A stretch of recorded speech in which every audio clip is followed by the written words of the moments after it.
say red.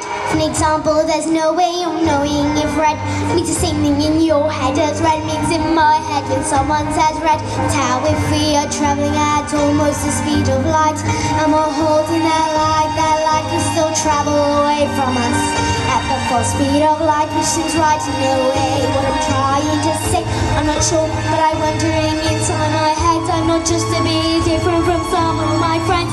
These answers that come into my mind in bitten, these stories delivered to me fully written. And when everyone shouts, like they seem to like shouting, the noise in my head is incredibly loud. And I wish they'd just stop. My dad and my mum and the Italian stories would stop for just once. I'm sorry, I'm not quite explaining it right. This noise becomes anger.